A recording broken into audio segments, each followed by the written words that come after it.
എന്റെ തോഴരെ കൊഴിക്കാൻ വീശുന്നാകാശേ,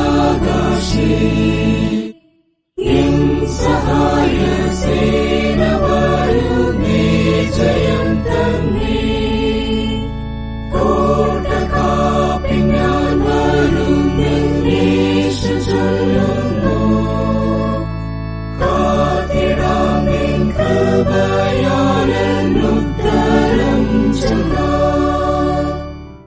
ഇന്ന് വായിക്കുന്ന വിശുദ്ധ വേദപുസ്തക ഭാഗം ഉൽപ്പത്തി പുസ്തകം 46 അധ്യായം 1 മുതൽ 34 വരെയുള്ള വാക്യങ്ങൾ.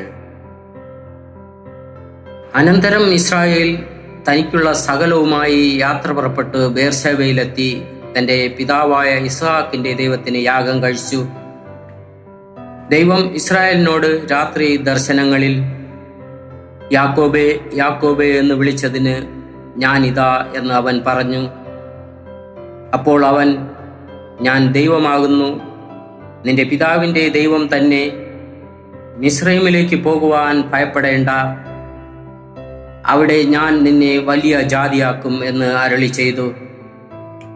ഞാൻ നിന്നോടുകൂടെ മിസ്രൈമിലേക്ക് പോരും, ഞാൻ നിന്നെ മടക്കി വരുത്തും.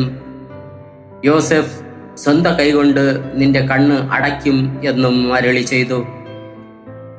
പിന്നെ യാക്കോബ് ബേർശേബയിൽ നിന്ന് പുറപ്പെട്ടു ഇസ്രായേലിന്റെ പുത്രന്മാർ അപ്പനായ യാക്കോബിനെ കയറ്റുവാൻ ഫറവോൻ അയച്ച രഥങ്ങളിൽ അവനെയും തങ്ങളുടെ മക്കളെയും ഭാര്യമാരെയും കയറ്റിക്കൊണ്ടുപോയി. തങ്ങളുടെ ആടുമാടുകളെയും കനാൻ ദേശത്ത് വെച്ച് സമ്പാദിച്ച സമ്പത്തുകളെയും കൊണ്ടുപോയി.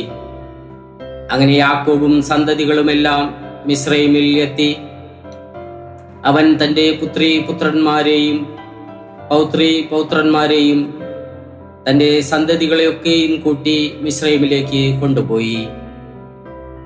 മിസ്രൈമിൽ വന്ന ഇസ്രായേൽ മക്കളുടെ പേരുകൾ ആവിത്: യാക്കോബും അവന്റെ പുത്രന്മാരും. യാക്കോബിന്റെ ആദ്യജാതനായ രൂബേൻ. രൂബേന്റെ പുത്രന്മാർ ഹനോക്, ഫല്ലു, ഹെസ്രോൻ, കർമ്മി. ശിമയോന്റെ പുത്രന്മാർ യമുവേൽ, യാമീൻ, ഓഹദ്, യാഹീൻ, സോഹർ, കനാന്യക്കാരത്തിയുടെ മകനായ ശൗൽ. ലേവിയുടെ പുത്രന്മാർ ഗേർശോൻ, കഹാത്ത്, മെരാരി. യഹൂദായുടെ പുത്രന്മാർ ഏർ, ഓനാൻ, ശേല, പേരസ്, സേരഖ്.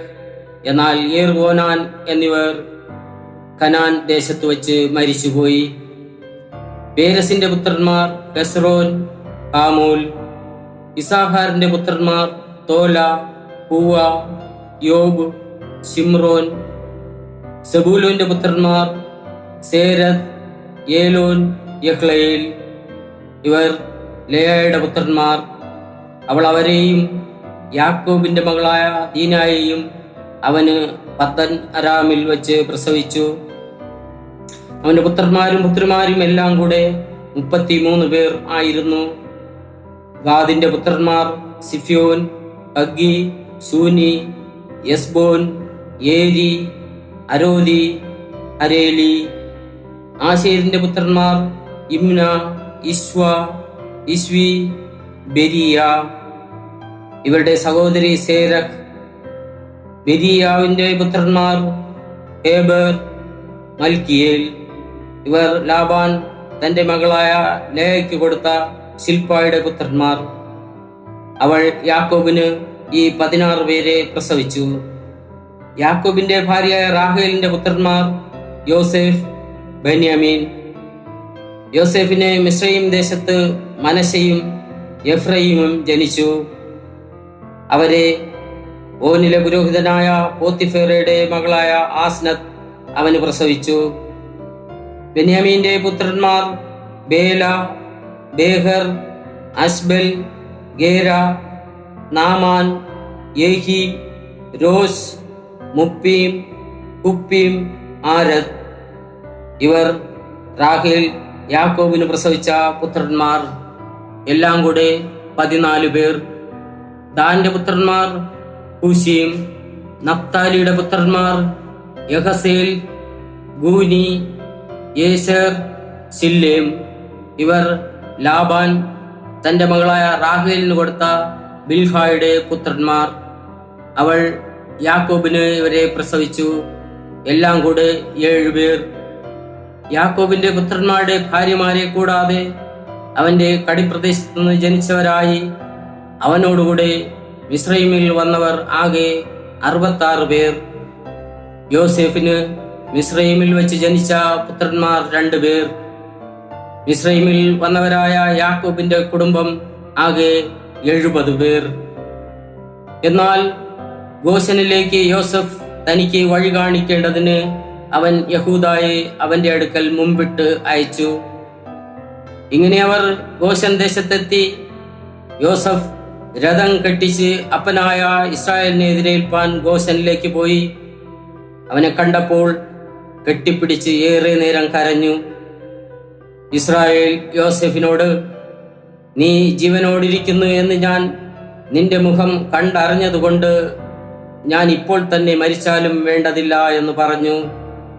പിന്നെ യോസഫ് സഹോദരന്മാരോടും അപ്പന്റെ കുടുംബത്തോടും പറഞ്ഞത്, ഞാൻ ചെന്ന് ഫറവോനോട്, കനാൻ ദേശത്തു നിന്ന് എൻ്റെ സഹോദരന്മാരും അപ്പന്റെ കുടുംബവും എൻ്റെ അടുക്കൽ വന്നിരിക്കുന്നു എന്ന് അറിയിക്കും.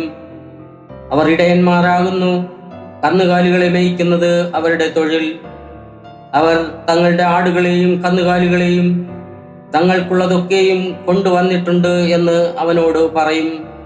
അതുകൊണ്ട് ഫറവോൻ നിങ്ങളെ വിളിച്ച് നിങ്ങളുടെ തൊഴിലെന്ത് എന്ന് ചോദിക്കുമ്പോൾ, അടിയങ്ങൾ ബാല്യം മുതൽ ഇന്നുവരെയും ഞങ്ങളും ഞങ്ങളുടെ പിതാക്കന്മാരും ഗോപാലകന്മാരാകുന്നു എന്ന് പറവിൻ. എന്നാൽ നിങ്ങൾക്ക് ഗോശനിൽ പാർപ്പാൻ സംഗതിയാകും. ഇടയന്മാരെല്ലാം മിസ്രൈമ്യർക്ക് വെറുപ്പല്ലോ.